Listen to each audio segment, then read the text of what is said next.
রাজার ঘরে ছোট রানী এলো পদ্মাবতী, রানী পদ্মাবতী।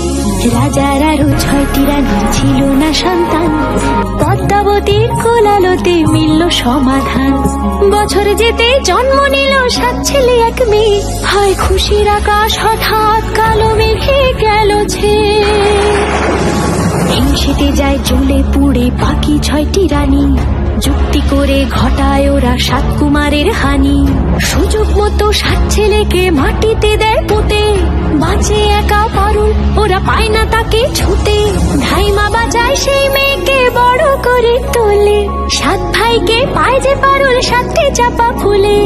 এত কিছুর পরেও রাজার বিপদ যে কাটে না, সূর্য নগরে সুখের সূর্য আর ওঠে না। হিংসা বিবাদ বিচ্ছেদ আর প্রেমের কাহিনীতে পারুল বোন কি পারবে 7 ভাই চম্পাকে জাগাতে।